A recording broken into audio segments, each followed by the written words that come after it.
दोस्तों यह पार्ट वहीं से शुरू होता है जहां से हमारा पिछला पार्ट खत्म हुआ था। दोस्तों आपने पिछले पार्ट में देखा होगा कि जैक की तारीफ सुनने के बाद उसकी सौतेली माँ काफी ज्यादा चिढ़ जाती है और जैक का फादर उसे काफी ज्यादा गौर से देख रहा होता है और सारी पब्लिक चिल्ला रही होती है कि सर ब्यूनर उसे मत छोड़ना, वह बचना नहीं चाहिए, वह आपके लिए आसान शिकार है। और यह सुनने के बाद ब्यूनर काफी ज्यादा खुश हो जाता है और कहता है कि यंग मास्टर, क्या आप अपने कानों से सुन सकते हैं? पब्लिक चाहती है कि मैं आपको हरा दूं। और ये सुनने के बाद जैक भी थोड़ा सा सीरियस हो रहा होता है और हम देखते हैं कि अचानक से ब्यूनर बड़ी तेजी के साथ जैक के ऊपर एक जोरदार हमला कर देता है। लेकिन जैक उस हमले से बड़ी आसानी के साथ बच जाता है, जिसे देखने के बाद ब्यूनर थोड़ा सा गुस्सा हो जाता है और कहता है कि यंग मास्टर, अगर आप मेरे हाथों से हारना नहीं चाहते तो सरेंडर कर दीजिए। और ये सुनने के बाद जैक कहता है कि भाड़ में जाओ कमीने, मैं तेरे आगे सरेंडर करने वाला बिल्कुल भी नहीं हूँ, अभी तो मैच स्टार्ट हुआ है, तुम इतना डरे हुए क्यों हो? और ये सुनने के बाद ब्यूनर थोड़ा सा चौंक जाता है और जैक हमला करते हुए कहता है कि मुझे नहीं पता है कि यह टेक्निक काम करेगी, लेकिन मैं इसे कर सकता हूँ। और उस टेक्निक को देखने के बाद ब्यूनर भी थोड़ा सा चौंक जाता है और हम देखते हैं कि जैक ने एक साथ बहुत सारे हमला कर दिए होते हैं और इस हमले का नाम होता है सेंस एक्सप्रेशन। और ये सब देखने के बाद ब्यूनर काफी ज्यादा चौंक जाता है और कहता है कि ऐसा नहीं हो सकता। और हम देखते हैं कि वह सारे हमले ब्यूनर की तरफ आ रहे होते हैं, लेकिन ब्यूनर उन हमलों को तेजी से काट रहा होता है और सारे के सारे हमलों से बड़ी आसानी के साथ बच जाता है। लेकिन हम देखते हैं कि जैक का ये हमला इतना ज़्यादा ज़ोरदार होता है कि उसने आसपास की धरती भी फाड़ कर रख दी होती है। और जैक कहने लग जाता है कि मैंने यही सोचा था, मैं अपने माना को कंट्रोल नहीं कर सकता, यह मेरे कंट्रोल से बाहर जा रहा है, जैसा कि मैंने सोचा था ये वैसा ही है। और हम देखते हैं कि जैक ने सारे के सारे मैदान को पूरी तरीके से तबाह कर दिया होता है। और ये देखने के बाद पब्लिक कहती है कि मुझे अपनी आंखों पर भरोसा नहीं हो रहा है, क्या तुमने भी वही देखा जो मैंने देखा?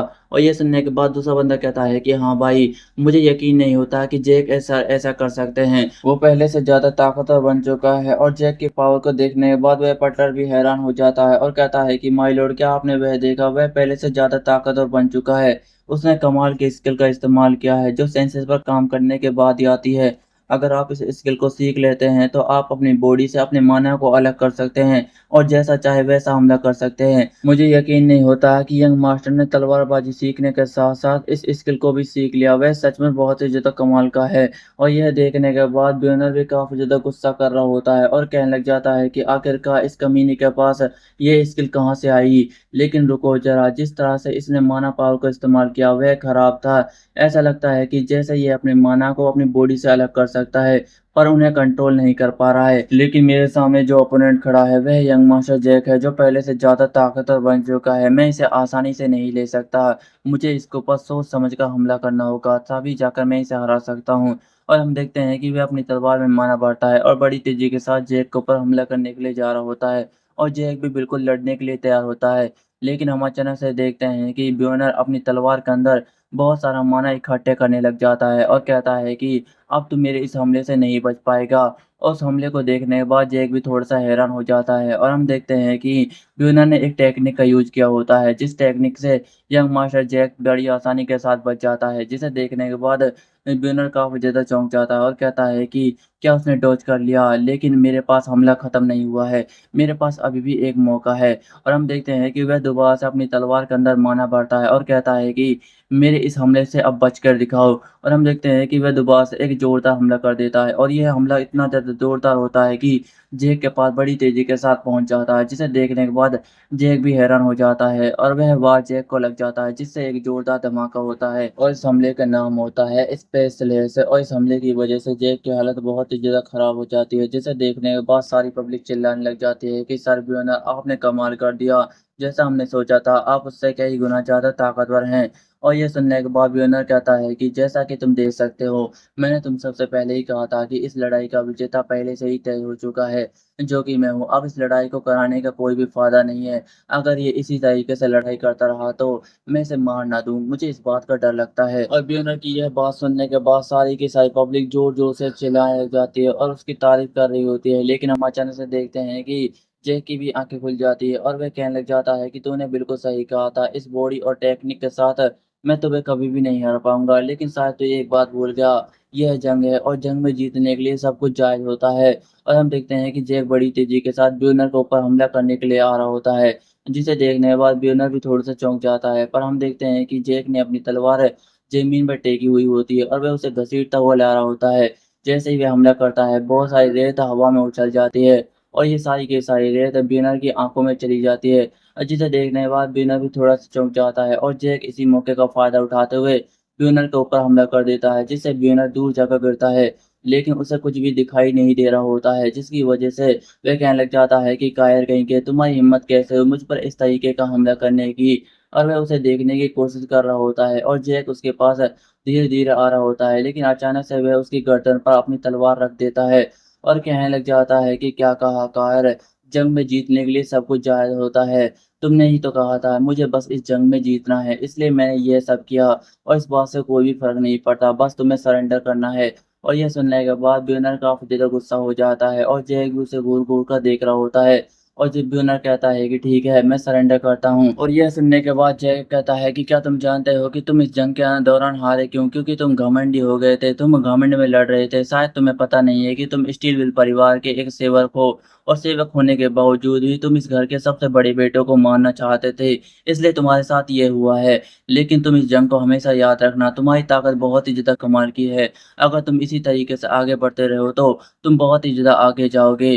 और हम देखते हैं कि वहाँ पर वह वॉरियर आ जाता है जो कहता है कि इस जंग का विजेता है। और ये सुनने के बाद सारी की सारी पब्लिक काफ़ी ज़्यादा बेताब हो रही होती है विजेता का नाम सुनने के लिए। और ग्रे भी काफ़ी ज़्यादा बेताब हो रहा होता है और वह वॉरियर चिल्लाते हुए कहता है कि इस जंग का विजेता है स्टीलविल जैक। और यह सुनने के बाद सारी की सारी पब्लिक चिल्लाने लग जाती है और जैक को गालियाँ देने लग जाती है और कहती है कि तुमने बेईमानी की है, तुमने उसकी आँखों में धूल झोंकी है, तुम ऐसा कैसे कर सकते हो? तुम एक चीटर हो। और ये सुनने के बाद जय को घंटा फ़र्क नहीं पड़ रहा होता है कि वो लोग क्या कह रहे हैं। वह कहने लग जाता है कि तुम सब क्या बकवास कर रहे हो? मुझे सिर्फ़ जीतने से मतलब है। तुम्हारी बकवास किसी भी काम की नहीं है। और जैक की कमाल की पावर को देखने के बाद उसका फ़ादर कहता है कि जैक ने एक कमाल की टेक्निक सीख ली है, लेकिन जहाँ तक मैं जानता हूँ उसने आज तक किसी से भी कोई भी ट्रेनिंग नहीं ली है। लेकिन इसके बावजूद भी उसने ये सब कैसे किया? और ये सुनने के बाद वह बटलर कहता है कि माय लॉर्ड मैं इसके बारे में नहीं जानता, लेकिन मुझे लगता है कि वह इस टेक्निक को जन्म के साथ लेकर पैदा हुआ है। और ये सुनने के बाद ग्रेग काफ़ी ज़्यादा गुस्सा हो जाता है और अपने मन में जैक के बारे में सोचने लग जाता है और कहता है कि वह ब्यूनर के स्पेस रेस से कैसे बच गया। जहाँ तक मैं ब्यूनर के स्पेस रेस के बारे में जानता हूँ वह सबसे ज़्यादा ताकतवर टेक्निक है। क्या जिस जैक को मैं जानता था यह वही जैक है? लेकिन अचानक से उसे कोई आवाज़ देता है और कहता है कि ग्रेग। और यह सुनने के बाद ग्रेग थोड़ा-सा चौंक जाता है और यह जैक होता है जो उससे कहने लग जाता है कि ग्रेग अब तुम्हारी बारी है लड़ाई करने की, नीचे आओ। और ये सुनने के बाद ग्रेग थोड़ा-सा चौंक जाता है और जैक उससे कहने लग जाता है कि क्या हमारे बीच में वादा नहीं हुआ था? जहाँ मैदान भी है और टाइम भी है, तुम्हें लड़ाई करने के लिए नीचे आना होगा। और ये सुनने के बाद ग्रेग काफ़ी ज़्यादा डर जाता है और यह सुनने के बाद उसका फ़ादर कहता है कि तुम किस बारे में बात कर रहे हो? और यह सुनने के बाद जैक कहता है कि फ़ादर अब आप भोले बनने की कोशिश ना करें, हमारे बीच में तय हुआ था कि हम लड़ाई करेंगे और आपने इसकी इजाज़त दे दी थी। और ये सुनने के बाद सारे की सारी पब्लिक हैरान हो जाती है और कहने लग जाती है कि क्या उसके फ़ादर ने वादा किया था? मुझे यकीन नहीं होता कि 2 बेटे अचानक से लड़ने वाले हैं। ये दोनों सक्सेसर हैं, अगर कोई जीतता है तो वह काउंट बनेगा। मुझे तो यही लगता है, तुम इस बारे में क्या सोचते हो? और ये सुनने के बाद दूसरा बंदा कहता है कि हाँ ब्रदर, तुमने बिल्कुल सही कहा, वह अपने मादे से नहीं मुकर सकता। लेकिन क्या यंग मास्टर जैक को पूरा यकीन है कि वह इस लड़ाई को जीत जाएगा? और दोस्तों जैक ने यह सब इसलिए किया होता है ताकि उसके फादर लड़ाई के लिए मान जाए। हालाँकि उसके फादर ने ऐसा कोई भी वादा नहीं किया होता है। और जैक चिल्लाते हुए कहता है कि ग्रेग तुम वहाँ पर क्या कर रहे हो? जल्दी से नीचे आओ, तुम्हें मुझसे लड़ाई करनी है। कहीं ऐसा तो नहीं कि तुम मुझसे डर गए हो? मुझे तो यही लगता है। और ये सुनने के बाद ग्रेग थोड़ा-सा डर जाता है और उसका फादर कहता है कि ग्रेग जाओ नीचे जाओ। और ये सुनने के बाद ग्रेग चौंक जाता है और कहता है कि फादर। और ये सुनने के बाद उसका फादर कहता है कि कहीं ऐसा तो नहीं बेवकूफ़ तो कि तुम जैक से डर गए? जैक बेवकूफ़ लड़का है, वह कमज़ोर है। अगर वह तुम्हारे रास्ते में आ रहा है, तुम्हें उसे हटाना होगा।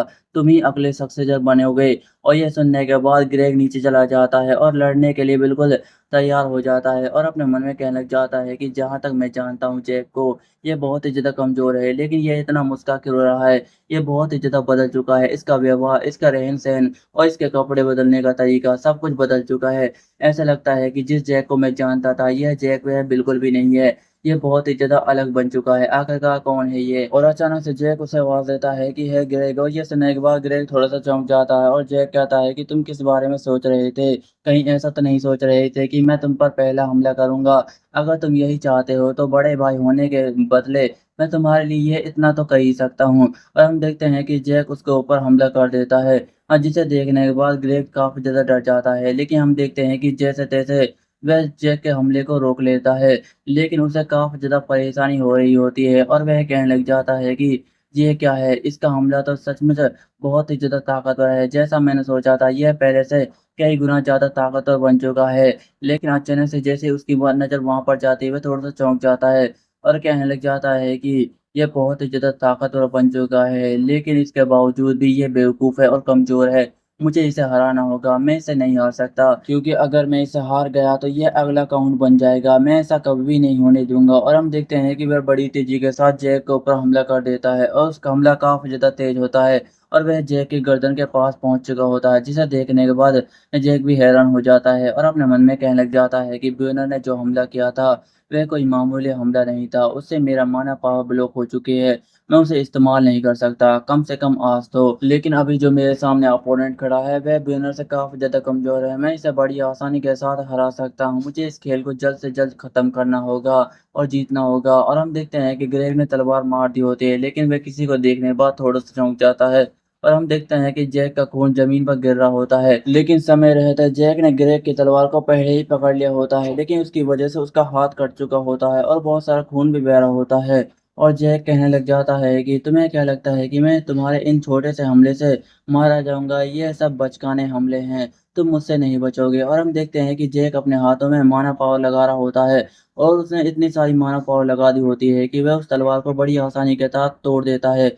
जिसे देखने के बाद ग्रेग काफ़ी ज़्यादा हैरान हो जाता है और जैक उससे बड़े गुस्से के साथ कहने लग जाता है कि अगर तुमने मेरे सामने सरेंडर नहीं किया तो ग्रेग तू मेरे हाथों से सचमुच मारा जाएगा, मैं तुझे मार दूँगा। और ये सुनने के बाद ग्रेग डर जाता है, लेकिन जैक अपनी तलवार को उल्टा घुमाता है और ग्रेग के मुँह पर दे मारता है, जिससे ग्रेग की हालत ख़राब हो जाती है और वह दूर जाकर गिरता है। और हम देखते हैं कि उसे थोड़ा बहुत दर्द हो रहा होता है, लेकिन अचानक से जैक उसके पास तलवार फेंक कर मारता है, जो उसके बिल्कुल करीब जाकर लगी होती है। और ये देखने के बाद ग्रेग तो और भी ज़्यादा डर चुका होता है, लेकिन जैक काफ़ी ज़्यादा गुस्से में होता है और कहने लग जाता है, तो इसका मतलब तू मेरे सामने सरेंडर नहीं करेगा, तू मेरे हाथों से मरेगा। और ये सुनने के बाद ग्रेग काफ़ी ज़्यादा डर जाता है और कहने लग जाता है कि मैं सरेंडर करता हूँ, मैं सरेंडर करता हूँ, प्लीज़ मुझे छोड़ दो। और ये सुनने के बाद वह वॉरियर भी वहाँ पर आ जाता है और कहने लग जाता है कि इस मैच का विजेता है यंग मास्टर जैक। और ये सुनने के बाद सारी की सारी पब्लिक हैरान हो जाती है, क्योंकि उन लोगों ने नहीं सोचा था कि जैक इस फाइट को जीतेगा। और जैक चिल्लाते हुए कहने लग जाता है कि फादर देखो, मैं इस फाइट को जीत चुका हूँ। जैसा कि आपने मुझसे वादा किया था, आपको अपने वादे को निभाना होगा। आपने वादा किया था अगर मैं इस फाइट को जीत जाता हूँ तो मैं अगला सक्सेसर बनूँगा और मेरे अलावा कोई भी नहीं होगा। और ये सुनने के बाद उसका फादर काफ़ी ज़्यादा गुस्सा हो जाता है और कहता है कि तुम्हारी हिम्मत कैसे हुई ये सब कहने की? तुम होते कौन हो अपने आप को सक्सेसर कहने वाले? तुम इस फाइट को नहीं जीते हो। और ये सुनने के बाद उसका बटलर कहता है कि माय लॉर्ड, आप ये क्या कह रहे हैं? आपने अपनी आँखों से देखा है कि जैक ने दोनों फाइट को जीता है। आपको अपने वादों को निभाना होगा। आप अपने वादे से ऐसे नहीं मुकर सकते। आपकी इसकी वज़ह से बेइज़्ज़ती होगी। और ये सुनने के बाद जैक कहता है कि मैं इसके बारे में पहले से ही जानता था, इसलिए मैंने सोच लिया है कि आपका ये बेकार सा काउंट का टाइटल मुझे नहीं चाहिए, कम से कम इस लाइफ में तो नहीं। और हम देखते हैं कि वह अपनी रॉयल फैमिली की अंगूठी को अपने फादर के पास फेंक देता है और ये देखने के बाद उसका फादर काफ़ी ज़्यादा गुस्सा हो जाता है और जैक कहने लग जाता है कि मुझे नहीं चाहिए आपका ये बेकार सा काउंट का टाइटल। और ये सुनने के बाद उसका फादर काफ़ी ज़्यादा गुस्सा हो जाता है, जिसे देखने के बाद उसकी सौतेली माँ कहती है कि काउंट शांत हो जाओ। और ये सुनने के बाद काउंट कहता है कि तुम्हारी हिम्मत कैसे हुई ये सब कहने की? क्या तू जानता भी है तू क्या कर रहा है? और ये सुनने के बाद जैक कहता है कि क्या आप देख नहीं सकते? मैं अपनी फैमिली को छोड़ रहा हूँ, मैं इस घर को छोड़ रहा हूँ और यहाँ से जा रहा हूँ। कम से कम इस लाइफ में तो मैं कोई भी काउंट नहीं बनने वाला। और वह अपने छोटे भाई ग्रेग से कहता है कि है ग्रेग। और यह सुनने के बाद ग्रेग वहीं पर रुक जाता है और जैक कहता है कि ग्रेग, मेरी एक बात को हमेशा याद रखना, फाइट को जीतने के लिए बहुत सारे रास्ते होते हैं। तुम्हें काउंट की पोजीशन मिली है, तुम्हें अपनी ज़िम्मेदारी को सही तरीके से निभाना होगा। मौत ही एक रास्ता नहीं है जो इंसान को डराता है। बहुत सारी चीज़ें हैं जिन्हें तुम्हें सँभल कर रहना होगा। हमारे बॉर्डर के पास बहुत सारे दुश्मन हैं जो हमारे राज्य को हथियाना चाहते हैं, हम पर हमला करना चाहते हैं। इसलिए तुम्हें हर फैसले को सोच समझ कर लेना होगा, क्योंकि तुम इस राज्य के होने वाले काउंट हो। तुम्हें ताकतवर बनना होगा ताकि तुम अपनी जिम्मेदारी को संभाल पाओ। और ये सब सुनने के बावजूद भी क्रेग चुप होता है और कुछ भी नहीं कहता। लेकिन हम देखते हैं कि जैक उसके पास जाता है और उस लड़के के हाथों से हीलिंग पोशन छीन लेता है, जिसे देखने के बाद वह लड़का थोड़ा सा चौंक जाता है और कहने लग जाता है कि यह तो यंग मास्टर के लिए है। लेकिन हम देखते हैं कि जैक उस पोशन को पी जाता है, जिससे उसे सारे के सारे घाव तुरंत ही ठीक हो जाते हैं। और जैक अपने मन में कहता है कि आज मैंने स्टील व्हील परिवार को एक अच्छा सबक सिखाया है। मुझे लगता है कि यह मेरे सबक को हमेशा याद रखेंगे ताकि ये आगे बढ़ सके। फिर इसके बाद हमें अगली सुबह का सीन दिखाया जाता है और हम महल के बाहर के सीन को देखते हैं, जहाँ पर जैक अपने सामान को लेकर आ चुका होता है और उसके साथ साथ हंस भी होता है, जिसे देखने के बाद जैक कहता है कि है कुली। जिसे सुनने के बाद हंस कहता है कि यस सर। और हम देखते हैं कि जैक उसके ऊपर कुछ फेंक कर मारता है, जिसे देखने के बाद हंस काफी ज्यादा चौंक जाता है। फिर इसके बाद हमें कुछ घंटे बाद का सीन दिखाया जाता है, जहाँ पर हंस कहीं पर जा रहा होता है और उसके हाथों में कपड़े होते हैं। और हम देखते हैं कि अचानक से वह किसी से टकरा जाता है और कहने लग जाता है कि है तुम कौन हो, मेरे सामने क्यों आए। और हम देखते हैं कि यह जैक होता है, जो कहने लग जाता है कि यह मैं हूँ। और ये सुनने के बाद हंस काफी ज्यादा डर जाता है और जैक उससे कहता है कि तुम्हें मेरे नौकर के तौर पर मेरे सफर में साथ चलना होगा, क्या तुम इसके लिए तैयार हो। जिसे सुनने के बाद हंस कहता है कि ठीक है। और जैसे उसे समझ आता है वह हैरान हो जाता है और कहता है कि आपने क्या कहा। और ये सुनने के बाद जैक गुस्सा हो जाता है और कहने लग जाता है कि क्या तुम चाहते हो कि तुम मेरे साथ ना जाओ। अगर तुम यही चाहते हो तो मैं तुम्हारा आधा सर काट देता हूँ, जिससे तुम मर जाओगे। और ये सुनने के बाद हंस काफी ज्यादा डर जाता है और कहता है कि हाँ सर, मैं तुम्हारे साथ आऊँगा। और हम देखते हैं कि जैक उसके ऊपर सामान फेंक कर मारता है और कहने लग जाता है कि लो इसे पकड़ो। और ये सुनने के बाद हंस कहता है कि ठीक है सर।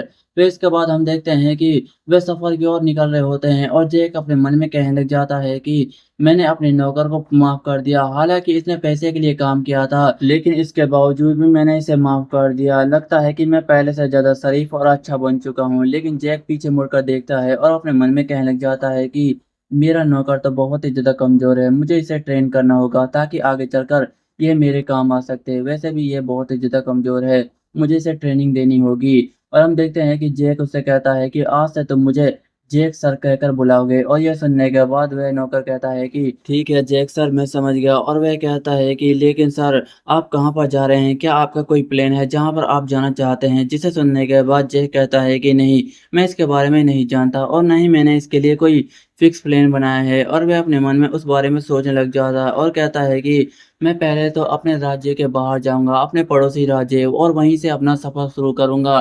फिर इसके बाद जहां मेरे पैर मुझे ले जाएंगे वहीं चल दूंगा। मुझे अपना सफ़र तय करना है, मुझे एक अच्छा इंसान बनना है और लोगों की मदद भी करनी है। और हम देखते हैं कि वह अपने सफ़र की ओर निकल जाता है। फिर इसके बाद हमें कुछ देर बाद किसी को दिखाया जाता है और हम गहरे और घने जंगल को देखते हैं, जहाँ से जैक और हंस जा रहे होते हैं। और हंस कहने लग जाता है कि जैक सर, मुझे लगता है कि यह रास्ता इंसानों को बिल्कुल भी नहीं है जहाँ से हम जा रहे हैं। जिसे सुनने के बाद जैक कहता है कि हाँ, मैं इसके बारे में जानता हूँ। जो इंसानों का रास्ता है वह बहुत ही ज़्यादा घूम कर है और हमें वहाँ पहुँचने में बहुत ही ज़्यादा देर हो जाएगी, इसलिए मैं इस शॉर्टकट का यूज कर रहा हूँ ताकि हम जल्दी अपने पड़ोसी राज्य पहुंच जाएं। जिसे सुनने के बाद हंस कहता है कि हाँ सर, मैं इसके बारे में जानता हूँ, लेकिन जिस रास्ते से हम जा रहे हैं वह इंसानों का बिल्कुल भी नहीं है और ना ही यहाँ पर दूर दूर तक इंसान रहता है। मुझे लगता है कि यह डीमन और मॉन्स्टरों का रास्ता है।